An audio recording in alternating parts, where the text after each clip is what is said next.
cue us when we're ready to start. We're ready. All right. We're talking today with Mr. Miller Siegel of Grand Rapids, Michigan. The interviewer is James Smither of Grand Valley State University. Mr. Siegel, can you start by telling us a little bit about your own background? I was born in Grand Rapids in 1917.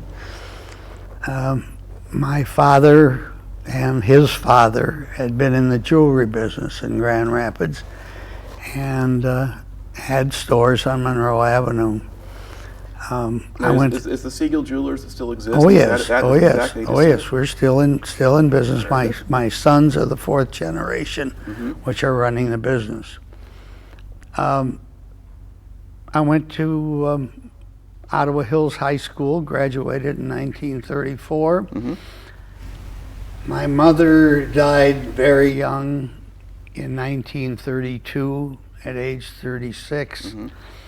And I didn't want to go away to college, and besides, it was in the midst of the Depression and money was short. So I went to Grand Rapids Junior College at that time for 2 years. And at the end of the 2 years, I transferred to the University of Michigan. I graduated in 38 with a bachelor's degree, and in 39 with a master's of business administration. And after I graduated, I went to Chicago looking for a job as a public accountant. And after a little problem, I found a job with a national accounting firm called S.D. Leidesdorf, which is no longer in existence. And I worked for them until I was drafted into the Army. When I took my CPA exam, I went back to Ann Arbor for the weekend, had a blind date, and met my wife. And we've been married for 66 years. So now, where were you at the time you got your draft notice? I was in Chicago. Okay. I was in Chicago. Well, I was actually in Dallas. On December 7th, 1941, I was classified 4A. That is unfit for military service by reason of a very, very minor physical problem, which we won't discuss. Okay. On December 9th, I got a reclassification notice. You're now 1A. So by the end of December, I got my draft notice. But I was working as an accountant at that time, and I was doing a job in Dallas. And my employer went to the draft board and asked if I could be deferred. So I was, and I was inducted on February 22nd. Went to Camp Grant. Okay. Now let's just to back up a little bit. Before Pearl Harbor, were you paying much attention to what was going on in the world? Well, naturally, you knew that things were going on. Your friends were entering service, and you were registered for the draft. You knew something was coming. Yeah.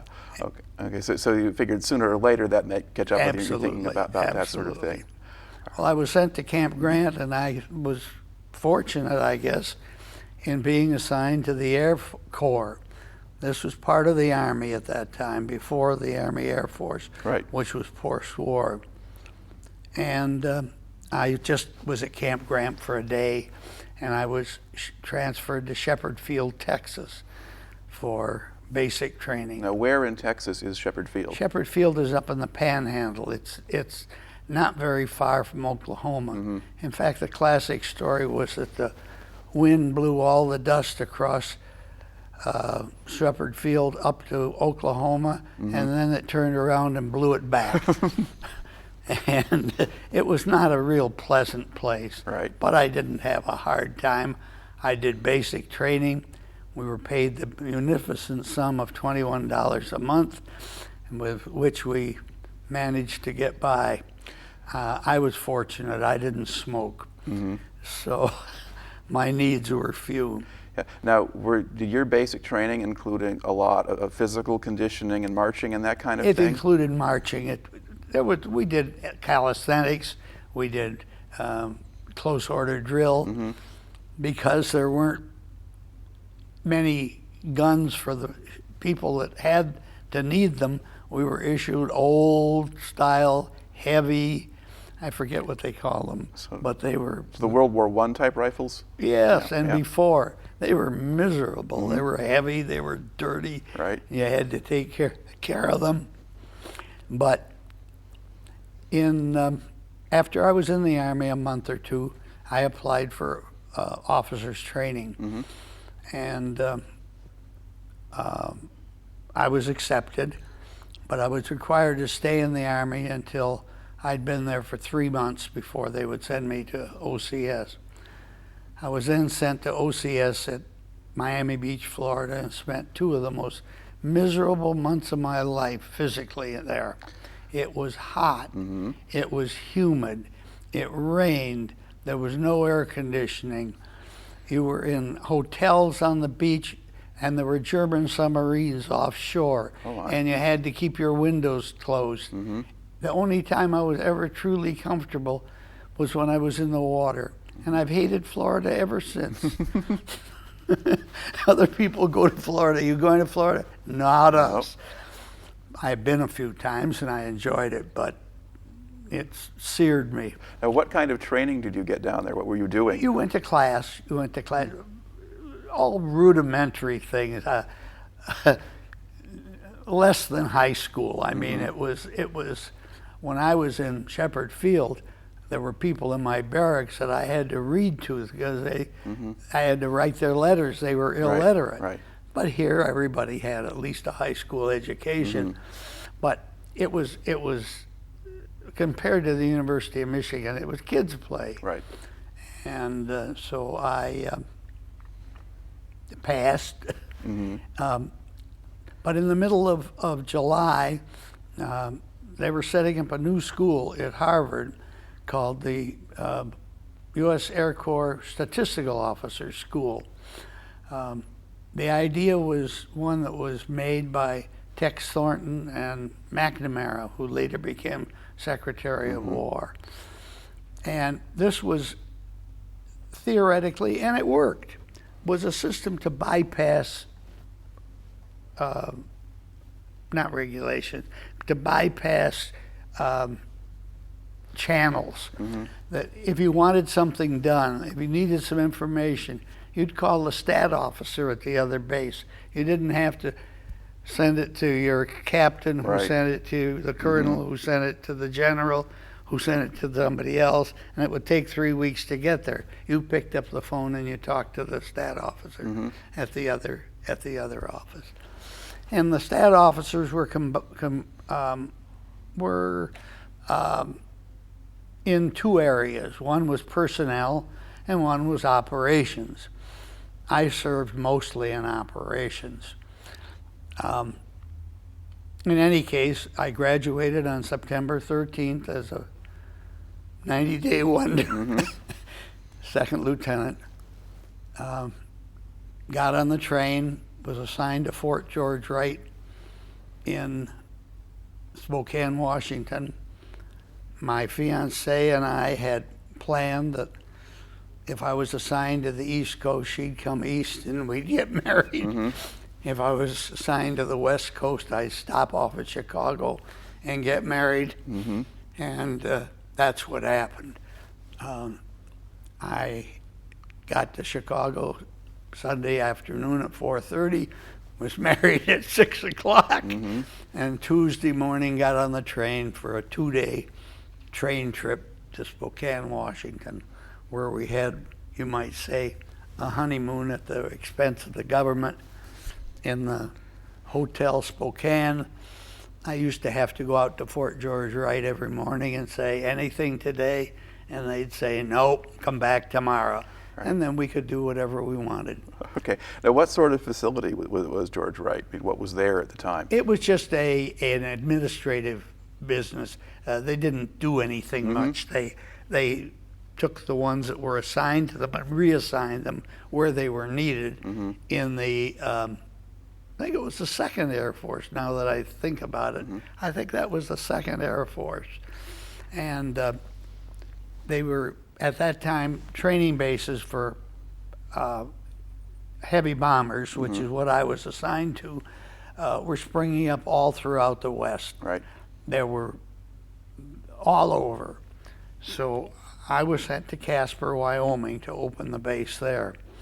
I became a base personnel officer, all kinds of other things, until we became operational about 6 weeks later, after which we flew training missions with B-20, B-17s.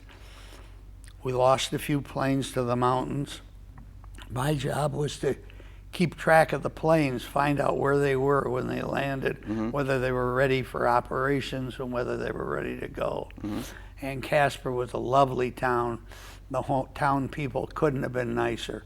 We had an apartment, and it was a wonderful, wonderful thing for a newly married couple. And it all came to an end in April. My wife went home to visit her family, and she was no sooner out of the house than I got orders to report to Orlando, Florida, to what was known as AFSAT, Air Force Statistical, not statistical, not operational. Was it sort of a supply? Strategic planning. Well, I got there, and the same thing happened that had happened in Fort George Wright. I'd go out to the Orlando Air Base every morning. We got a bed and breakfast in town. Orlando was a town of about 20,000 people. Right. Sleepy little town. We went out to the I went out to the air base every morning. They said nothing today. They were short of fuel. And so finally they said, well, we're going to send you out to the boondocks with a B-25 group, a light bomber group. Twin engine bombers, right. And so we went out to the thing there, and they had no gas. So they couldn't do any flying. So we played baseball, played poker, did absolutely nothing for a couple of weeks. And finally I went to the colonel. I said, I'm supposed to be here another week or so. I said, I'm not doing you any good, and you're not doing me any good. How about my going home? So he said, fine. So I went back to Grand Rapids for a week's vacation. It was very nice. And my wife had been with me, contrary to all the government regulations. Don't bring your wife with you. But she did. And while we were in Grand Rapids, I got orders to go back to Casper, gather up my things, and go to Sioux City, Iowa. No, it wasn't that good. I went to Wendover, Utah, which was probably the worst air base in the western United States.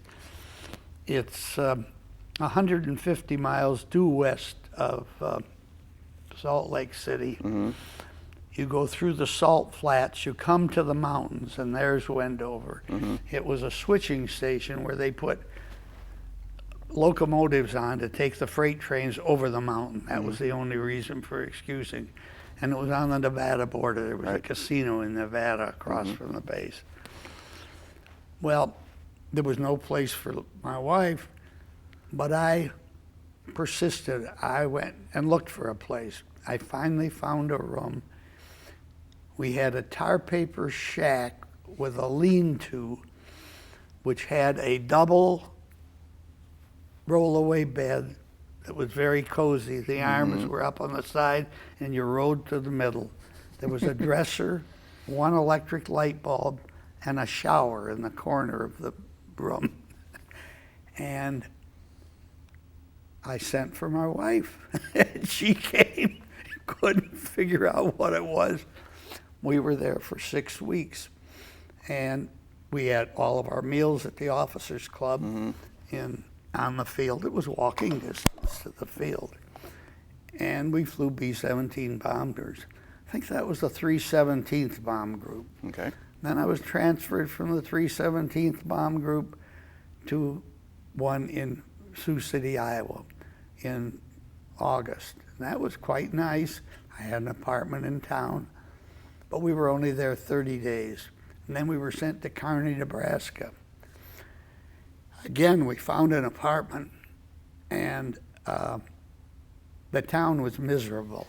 An Army group had been there the month before and tore the town up before leaving for overseas. Wow. And they hated us in town. So we didn't have a very good time there. But we had a nice little apartment over a grocery store with cockroaches. And we stayed there for our period of time. And then my wife got pregnant. I was transferred to Mountain Home, Idaho, where there was absolutely nothing. And she went home to mother. And I went to Mountain Home, where I was for about a month. Then I was sent back to Wendover, where I joined the 467th Bomb Group, where we did more training. And finally, in January, we left for port of embarkation in New York. We got to New York. I did something. You lost your mic here. Just hook that on there. We went to Fort Dix, I think it was, in New Jersey. I was able to go into New York City a few times on a day off, and finally we shipped overseas in a huge convoy. There were hundreds of ships. You could see battleships, you could see cruisers, you could see aircraft carriers. And my one experience of being in mortal danger in the middle of the North Atlantic in March, where the U-boats were sinking ships every day, our ship broke down. The convoy went on, and we were left rolling helplessly in the North Sea. Now, what kind of ship were you in? It was a converted freighter, and it was a nice ship. I showed you the menu we got. We had good food. That we were the officers were 8 to a cabin, which was meant for one, but it was 8, and there was a little wash basin in the cabin. The enlisted men were in the hold. They were in hammocks stacked 20 high and ate out of mess kips. We ate on china. We had a menu. We had fine food. It was, there used to be a song. It says, "I've been poor and I've been rich, and now that I know which is which, I'd rather be rich." Well, I was an enlisted man for a while, and I was an officer, and it's better to be an officer. Right. At least for physical comforts and all the other things, as well as more. So you were on the ship, and then it loses power, and you're left to your own devices. There was they detached a destroyer escort to circle us. Okay. So the destroyer escort circled us for about 12 hours. And then about evening, we regained power. And when I woke up in the morning, we were in the middle of the convoy. So, and when we went into Glasgow, where we landed, there were ships along the whole estuary of the river with holes blasted in them from submarines. But we landed in England, debarked into a train, had a briefing from British officers, and went to, didn't know where, but we ended up near Norwich, which is in East Anglia, which is where the 8th Air Force was situated. The 8th Air Force was divided into a number of wings. Some of them were B-17 wings, some were B-24 wings. We flew B-24s, Liberators. We were at a place called Rackheath, which was the estate of a minor lord called Sir Edward. I don't know what else about him, but there was a big manor house there. And the base consisted of the runways, a number of Nissen huts, and one big square building that was the operations building, which was windowless and made so could protect against a gas attack or anything else like that. And my office was in that building. And I became the operations statistical officer, and it was my job to write a story of every mission we flew. We flew over 100 missions, and I had to write a story telling how many planes there were. We flew 3 squadrons, the 761st, 762nd, and 763rd. And there were maybe 24 planes to a squadron. If we assembled most of the time, we would send out 30, 36, 48 up to, on D-Day we sent out 70 planes. It depended upon how many crews you had and what condition the crews were in. And we did the daytime bombing. We flew, at the beginning we lost a lot of planes, but as time went on we got good air cover from P-47s, and the casualties decreased considerably. Once we really got operational, if a crew managed to survive its first 5 missions, they usually went on to complete 25 and go home. Although then it was extended to 30. But the pilots were young and inexperienced, and some of them had a heavy foot on the throttle, and we would lose more planes to running out of gas coming home than we did to enemy fire. And that was bad. And I worked very hard for a long period of time. And then I got 2 young clerks who were very good and who kind of relieved me of my work, and I spent most of my time doing other things and playing cards and shooting skeet and going into town. Would they be the ones who would then write the accounts of the I missions had to themselves? okay it. I'd have to read it and proofread it, make sure it was all right. But they were the ones that did. One of my major jobs in that was to figure fuel consumption. Right. Every plane, when they came back, had to measure how much fuel they had left, and you had to see how many hours per gallon they got, and it was very important. And we had planes come in all shot up. We lost planes to enemy action. In February, one plane came in all shot up, number of casualties. And the chaplain asked me if I'd like to go to Cambridge, where the American cemetery was, for the funeral. And we could go on to London for a couple days afterwards. So I said, sure. So we went to Cambridge on a bright, sunny winter day, and it was emotional to see the funeral and all the crosses and all the markings. And he performed his function, and there was a salute, gun salute. And then we went on to London, and we got a nice hotel room, spent 2 days in London, had a wonderful time. But during the night, one of Hitler's buzz bombs landed about 4 or 5 blocks away, and I actually fell out of bed. And that was my second experience with a possibility of any danger. And the third one was when a German plane followed our flight home from mission one day and strafed the airbase. And one fellow riding on a bicycle got a bullet in his leg.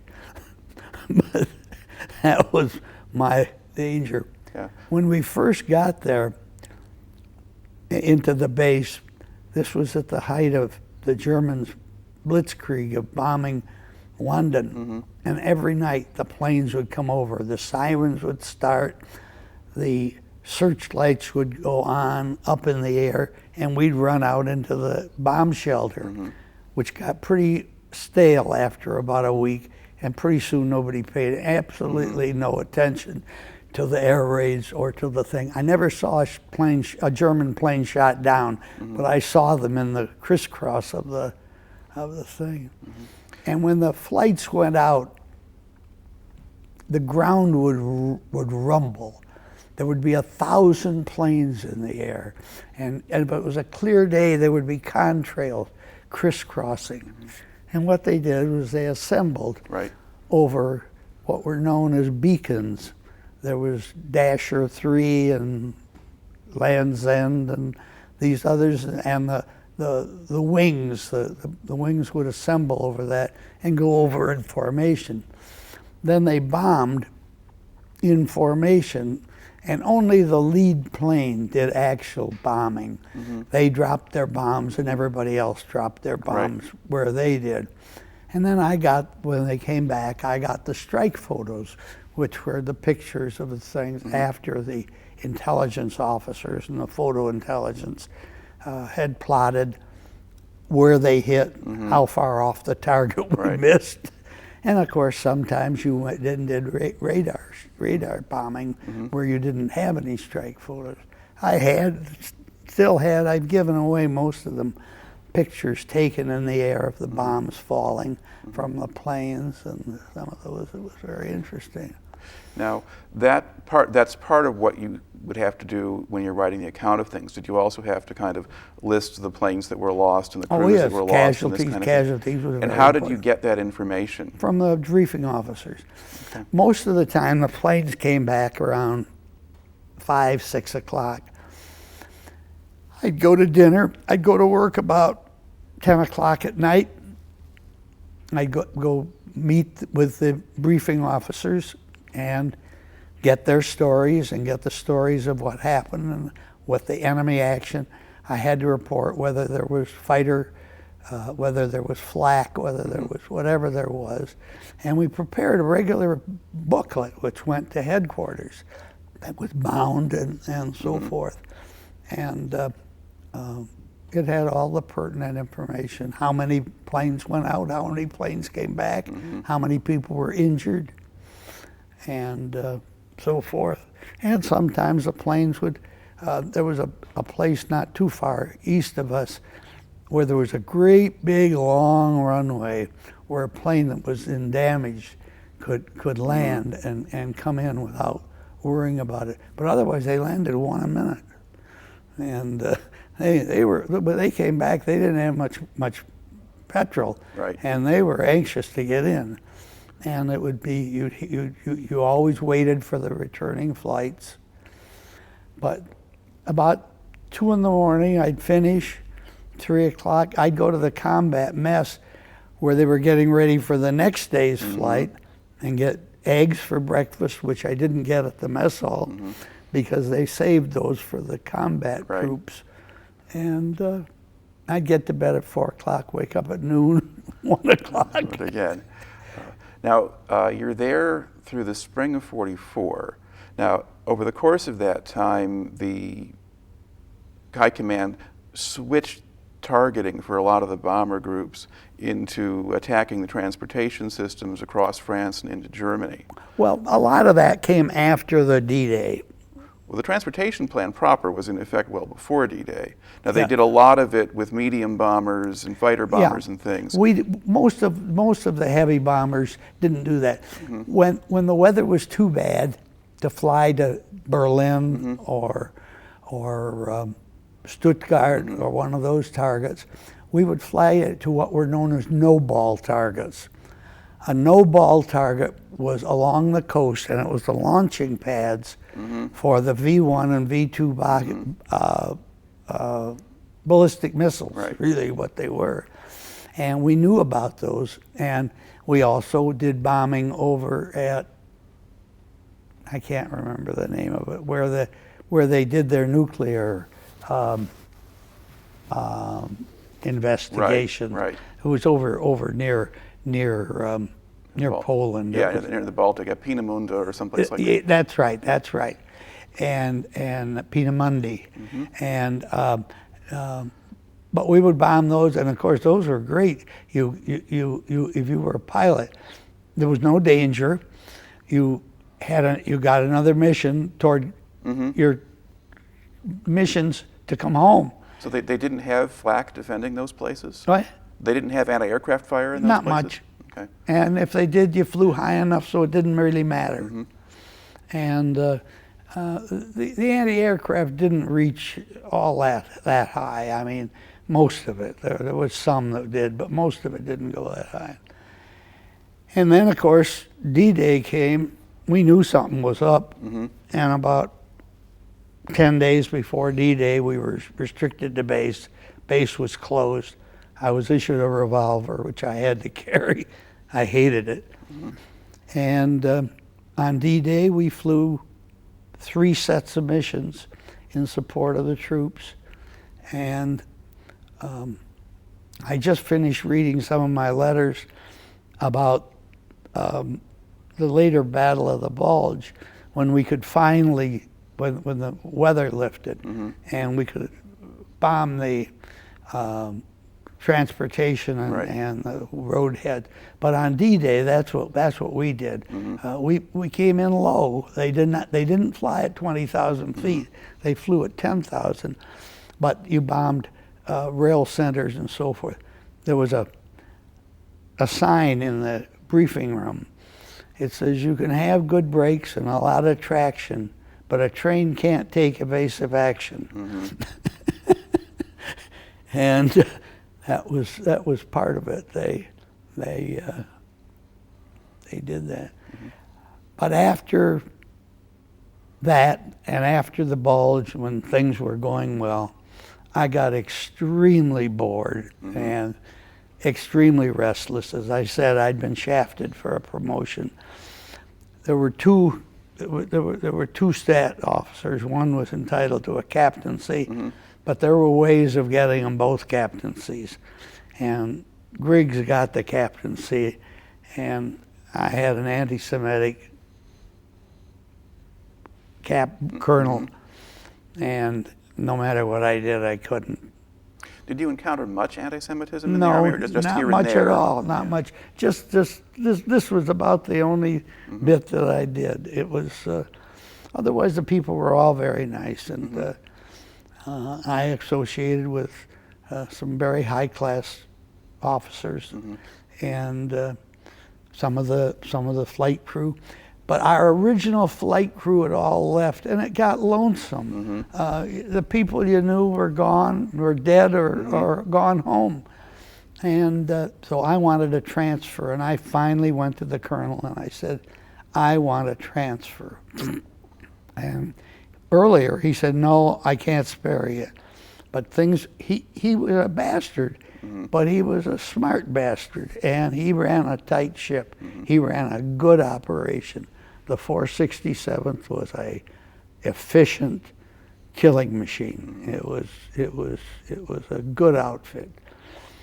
And so I was transferred to headquarters of the Air Force Service Command, which was at Milton Ernest, which was near Bedford, and I stayed there for 2 weeks. The one thing I remember about that was that there were a lot of whacks there, a lot of women.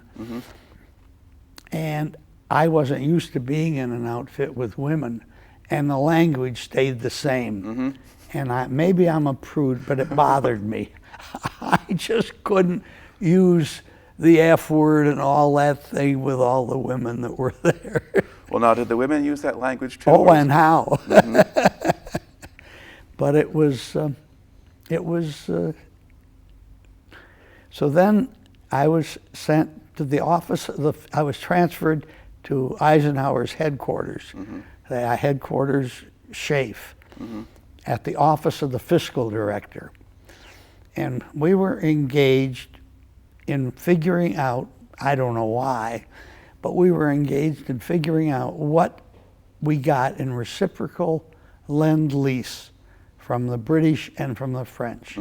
Now, you know about lend-lease, where we sent munitions and tanks and everything.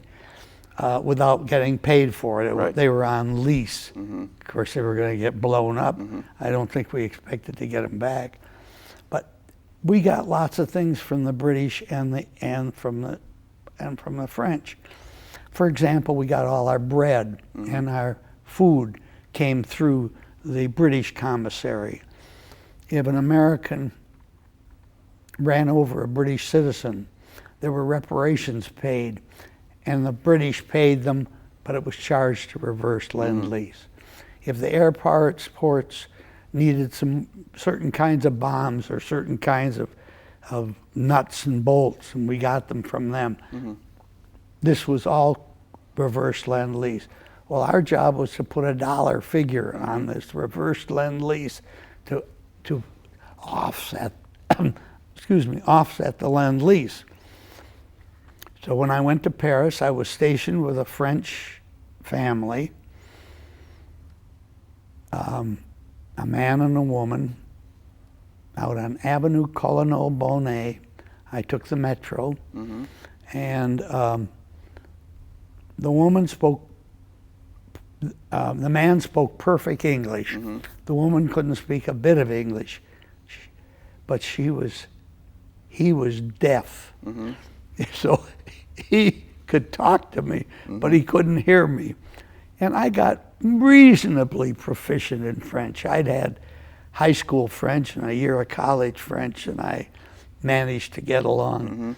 But we had an office at the corner of Georges V and the Champs-Élysées, which was just down from the Étoile, from the Arc de Triomphe. Right, and it's pretty close to, I think, the area where the Germans had a lot of their headquarters and some of those big hotels in that area. Well, the Georges V was taken over by the American. I used to go there and play poker, which is one of the fanciest hotels in Paris. We had, our mess hall was in the Hotel Majestic, which was you walked up the Champs-Élysées and you went left about 2 blocks, and then that was where the officers' mess was. So every day I walked up through the Arc de Triomphe, saluted the unknown soldier who was buried there, and went to lunch. And then there was an auxiliary officers club, which was kind of where you paid a little something, which was kind of nice, and they had food too. The food was very good. And one little side note, I had a Jewish woman working for me as one of my clerks. Her brother had been taken away to a concentration camp, and how she had managed to evade it, I don't know. But she didn't, and while I was there, her brother came back from the concentration camp. He had survived, he was a linguist. He knew 5 languages, and he served as a translator for the Germans.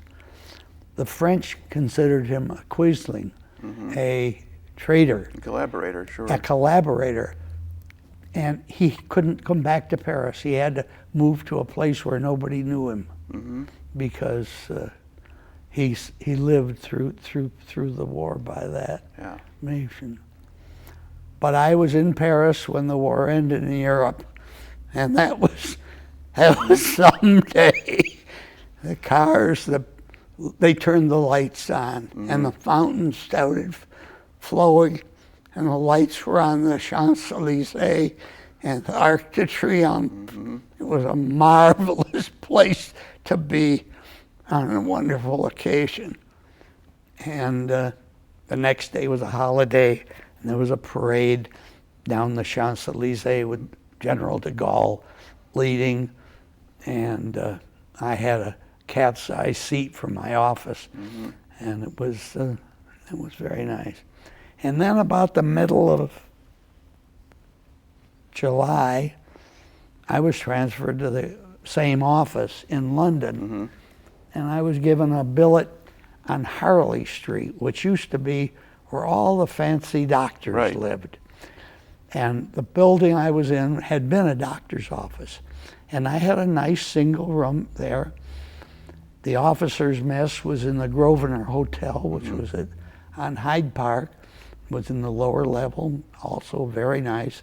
I walked through the back entrance very down through the square where Grosvenor Square, where the U.S. Embassy was. And I worked in a big building on Oxford Street. And it was all within walking distance. And of course the metro, the tube ran, and it didn't run late. It ran until 9 o'clock, but it could take you any place you wanted to go. But to go from there to Hyde Park Corner, where there was it was almost just as easy to walk. Right. So we walked, and we were in a big square office building. One of the things the building had was all the movies in the ETO went through there, and they had to be viewed. So they had a viewing room. So when there was nothing to do, you'd go up, and they had nice big armchairs, and you'd see all the latest movies. And again, I had British civilians working for me, and I used to have to go to the War Office. I just read a letter that I wrote home. I wrote home to my wife every day, and she saved the letters, and I've been reading them, and they're interesting. Anyway, I was in London and working. I had to go to Nottingham. I had to go to Downing Street. I had to go to lots of the places to look up things, and but I was itching to come home. At that time I had a 14-month-old baby that I had never seen. Right. And I wanted to go home.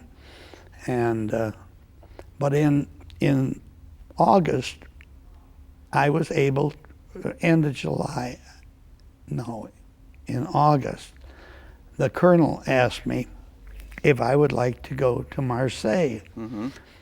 He had to send some money to Marseille for troops that were sailing home out of Marseille, or sailing home, or maybe to the Pacific, and they had to be paid. So he needed a courier to take money down there. So I said, sure. So I was issued a gun, given a cot, $100,000 worth of change, nickels, dimes, and quarters, and $half.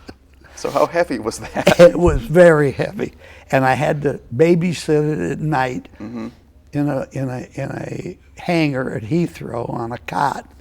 In the morning, I got loaded it on a DC-3, and there was just the pilot and me and the DC-3, and we flew to Marseille. When we landed, a whole bunch of German POWs came and unloaded the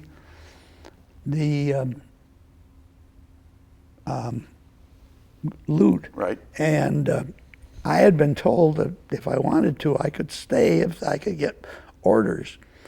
Well, Cannes was R&R for officers. Nice was R&R for enlisted men. So I went to the colonel down there at Marseille, and I said, I'd like to go to Cannes for a week. He said, sure. So I was given orders to go to Cannes to carry out the orders of the commanding general, which meant to lie on the beach and go sailing and have a good time. I even met a fella I knew from Grand Rapids and palled around with him and a couple of other fellas. Had a lovely week in there. Came back to Marseille, spent a night in Marseille, and I have a letter that I can show you that I wrote from Marseille, describing Marseille and all the things I did and saw there. What sort of condition was Marseille in at the time? Dirty, but it wasn't damaged. Right. There was no damage there. No damage. It was just a... And when I got back, I had earned a vacation, so I got on the train in London and rode up to Edinburgh. I was going to get a flight on a bomber. We used to fly bombers up to Scotland all the time. NAFI, which was the British equivalent of the USO, controlled all the booze for the troops in England. And they we got an allotment. Every officer was given an allotment, but the officers club took it. And then they had an open bar every evening, and they would serve at 5 o'clock, and they had beer, as much beer as you wanted. But the good scotch would run out. But we would send a plane on a training mission to Scotland, and they always had engine trouble and landed someplace and came back with a few hundred cases of scotch instead of bombs. So we always had plenty of booze. One of my jobs, because I was an accountant, I was given a job of auditing the books of the officers club to see that nobody stole the booze and that everything was accounted for. So that was one of my side jobs on the air base. But anyway, I got I was going to go on an airplane up to Scotland, but the weather was too bad, so I got a train, all-night train, and got to Edinburgh and spent the day in Edinburgh. Edinburgh was full. It was full of soldiers. There were no rooms, nothing. But there was a NAFI, Army and Navy bunkhouse, which was on the halfway down the gully that separates Edinburgh, the two sides of Edinburgh. Right. Have you been to Edinburgh? Yes, I have, actually. Yeah. Well, this was right down the one side, not on the Miracle Mile, but on the other side. And it went down into the gully. It held about 500 or 600 people in bunk beds stacked 8 to 10 up. They had fans running to keep the smell down. They had big communal bathrooms, and it cost a sixpence. That was equivalent of a dime. Right. So I spent one night there. I said, I can't stay here. So I got on the train to go to Inverness. I didn't know what I was doing. I was just, it was an adventure. So on the train, I met a Scotchman who was on his way to holiday. And he was going to a little place called Loch Duick, which was near the Isle of Skye. And he asked me if I'd like to go with him. So I said, sure. So I went with him, and I had a delightful week's holiday on Loch Duick and on the Isle of Skye, and the heather was all in bloom. It was very quiet. It was a lovely little hotel. And 25 years later, my wife and I went back, and we stayed in the same hotel and visited Eisenhower Castle, the same place I'd been before. It was remarkable, and it was an idyllic retreat from reality. Then I went back and started pushing. And finally, the middle of October, I had plenty of points. Right. You got points for overseas service. I got points for the Battle of Britain, the Battle of the Bulge, the Battle of the Ardennes, the Battle of something else. I didn't fight them, but I got points for them because your unit was involved with it. Our unit was involved. So I had over 100 points, and people were going home with 50 points. Right. And so finally, they sent me. I got my orders.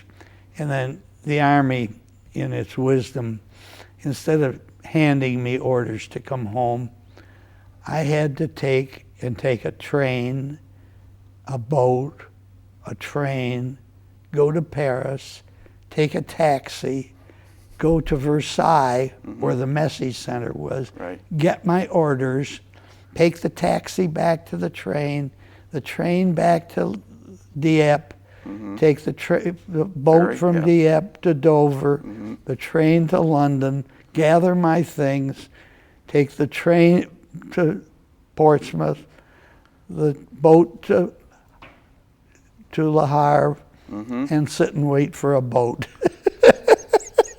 So how long did that process take? About 3 weeks. And I sat, and there was a tent city there. I was Camp Herbert Tarryton. There was Camp Lucky Strike, Right. Camp Herbert Tarryton. I don't know what else. Yeah. Le Havre was bombed out. The train station was a mess, yeah. and it was everything. But we were there. I happened to be in a cabin with two famous people. I didn't realize it at the time. One was Josh Logan, who later became the Broadway producer of My Fair Lady and all of that. And the other one was Efren Zimbalist Jr., who was a movie actor. And we played bridge. And there was a school teacher from Brooklyn, and the four of us played bridge. I didn't realize I was with such well-known characters, but they were in the USO. They were in the entertainment business over there and everything. So it was interesting afterwards to see them and to see their names. And then I got on the Santa Rosa, and which was one of the ships that used to go to South America and had been converted. And Was it a passenger ship or a banana it boat? it was a passenger ship. Okay. No, a passenger ship. Played cards all the way home, won a fair amount of money. One of the things that people have always been amused in, when I was in London, I used to go to a lot of theater. I saw all the fine, I went to the Luntz, and I saw Robert Donat, and I saw Olivier, and all the big names. Because I went, there was theater was at 6 o'clock because the subway stopped at running at 9. So you went to theater, and the theater was marvelous. But I was bored. I was alone. There was nobody there. So I used to take the underground out to Heathrow, where there was an officers club, and I'd play poker. And one night I won a lot of money, and I went looking for something to bring home. So being acquainted with the silver and jewelry business, I went on Old Bond Street and looked in the windows, and there was a beautiful pair of little candlelight sticks. And I'd won a lot of money, but I hadn't won that much money. These were 17th century candlesticks. Right. So I didn't buy those, but I went into the Goldsmith and Silversmith Company on Oxford Street, on Regent Street, and I bought a pair of sterling silver goblets that were made in 1807, and that weren't cheap, but that were within my budget, Right. and we've enjoyed them ever since. They've been used for family weddings and other family occasions, and they're a family treasure. One other thing I remember about my time in London, I remember going into a storefront on Regent Street when the Holocaust had just been discovered, and they had pictures of this in the wall, and just like no one can believe it today, I couldn't believe it then. It was so horrible, so horrible. Now, was that after the war was over? Oh or- yes, Yeah. the war was over by then. Not the war in Japan. Right, right. But I was in London. So this when is the your war- last station. What happened was that when I went to Marseille and I came back, my plane was diverted to Paris. So I had to spend a night in Paris. That was the night before the bomb had just been dropped. And it was the night before the war ended in Europe, and it was in Japan. It was false VJ Day. So I landed in London on VJ Day, and I spent the night dancing around the statue of Eros in Piccadilly Circus, and with all the people. But it was lonesome. I mean, it was by myself. Well, no, there were a lot of opportunities to get in trouble, certainly in Paris, Oh probably yes, in London. but I'm not. But you were a good enough boy. You were not doing I'm that. not that kind of a Right. person. And I was married, and I was so lonesome and so anxious to get home. Some of my letters from January, I'm crying all the time about how lonesome I am and how much I want to see my baby. She was 18 months when I saw her. So I got back to the Statue of Liberty, and they gave us the full treatment with the fire boats and even though it was November and the war had been long over, we got the full treatment. And then I went to Camp Atterbury in Indianapolis, and I was discharged, and I was besieged on all sides to enter the reserves, and I had my no cap on. Right. And I did not accept. If I had, I'm sure I would have gone back to Korea. And as it was, I was able to get home. I spent a few days in Chicago, came back to Grand Rapids in time for the Christmas holiday business season. Right. We bought a home in February. 9 months later, after I was home, we had a second child. And I've had a very happy and wonderful life. I can't complain. I had an interesting experience. I was in no danger. It was unsettling. It was unhappy. It was terrible to be away from my family. And I get emotional when I think of it. But I was in little physical danger, and I was reasonably sure I was going to survive the war and come home. But you had kind of a distinctive perspective on it just because of the kind of work you did and the kind of information that you had. And a couple of sort of small questions to follow up with. You were talking about the whole reverse lend-lease process. You talked a lot about what we got from the British. And since the British had an ongoing war industry and were supporting their own armed forces, it would make a certain amount of sense. There'd be things they could supply. What could the French supply? Well, they didn't supply as much, but we requisitioned food from them as soon as we landed there, for example. Right. And transportation. And again, the same old thing. I was billeted with a French thing that they paid that French couple money for my staying there. I was billeted in a hotel there. When I went for an interview, I had to fly over to Paris for an interview before I got the job with when I went over from Bedford or whatever. Yeah. Bedford, and it was before the war was over, and I went over in a C-47 with a bunch of nurses who got seasick on the way over, and another lieutenant whom I met and who we went out and saw the town and got drunk on champagne the night we landed in Paris, and then went for our interviews, and I got the job. But the offices, Eisenhower's offices, were at Versailles, and my office was in town, but the headquarters, because I was by that time I was officially attached to headquarters. I was out of the Air Force. I was in the. You were in the Army then at that point. Well, I was always in the Army, but I was now attached to headquarters, SHAEF. Right. Okay. Now, in general, what kind of attitude did the French civilians seem to have toward the Americans? Oh, they loved them. They loved them. They loved their cigarettes. They bummed them for food. I used to go over to the George Cinq to play poker, which was a Red Cross Officers Club.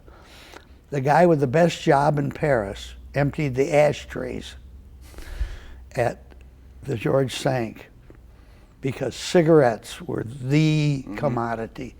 I traded for eggs. I traded for other things when I was in England, and I traded when I was in France because I didn't smoke. Okay.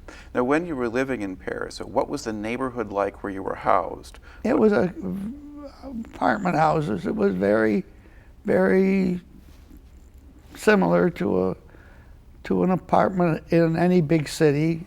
Well, was it kind of a middle-class neighborhood, would Yeah, you say? or- middle-class neighborhood. It was nice. It wasn't deluxe or anything. Right.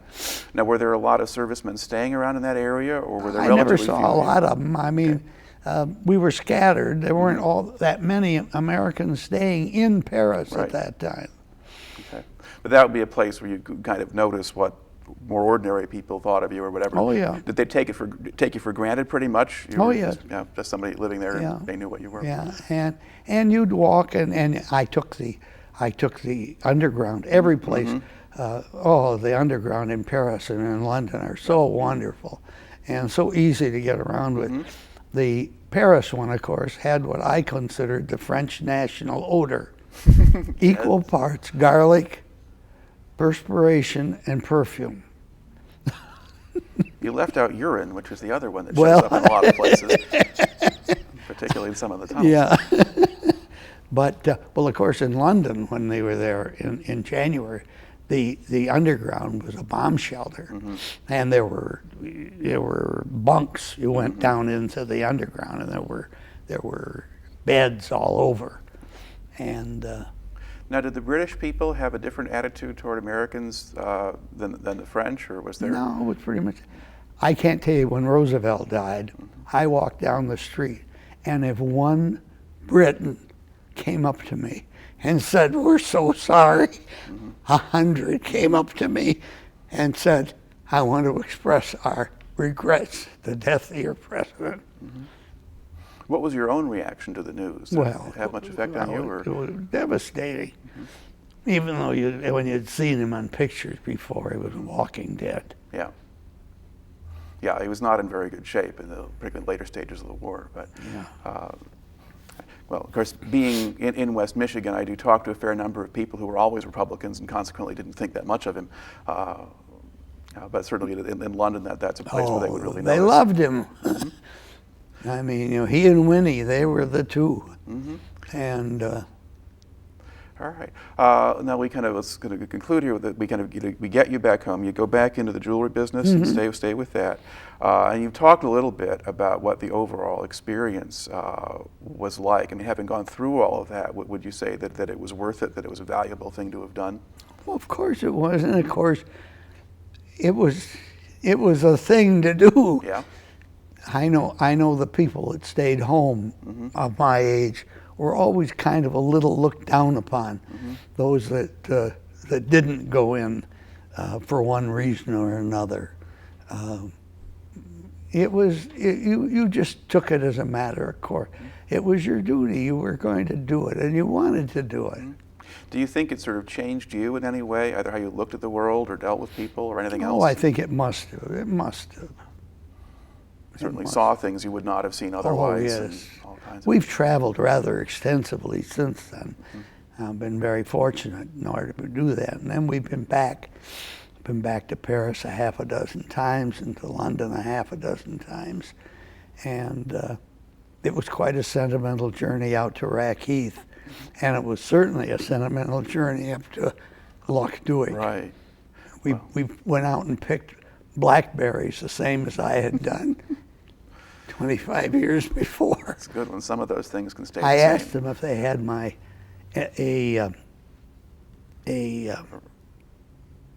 Register for the hotel, register, and no, they said they'd bought it from somebody who had bought it from somebody, and all that stuff had been lost. A couple other, you might say, interesting things. Being Jewish, I was in Norwich during the Jewish holidays in the fall of 44, and they had the Corn Palace in Norwich taken over, and they brought in food, and they had services and a lot of things and so forth. It was quite interesting, and again for Passover in the spring. Then in the fall, when I was in London and Rosh Hashanah and Yom Kippur, I went to the West England Reform Synagogue, and a British family, kind of picked me up and took me home for dinner. And I think they were very disappointed. They had daughter that was the right age. Oh, And you were already spoken for. I was already spoken for. But on Yom Kippur, they picked up another one. And he married the daughter. And when they was from Philadelphia, their name was Diamond for peculiar. When they came back, he called me in Grand Rapids, and I mailed him an engagement ring for when he was bringing his bride over from London. All right. Well, it makes for a really remarkable story, and thank you for taking the time to come in and tell it to me today. Yeah, there were all kinds of those things. Okay. You think of them as you go along. All right. I think we have to now vacate the studio, so. Okay. Lights off. Let's see. Let's just unclip you there. Okay. And you can get up safely.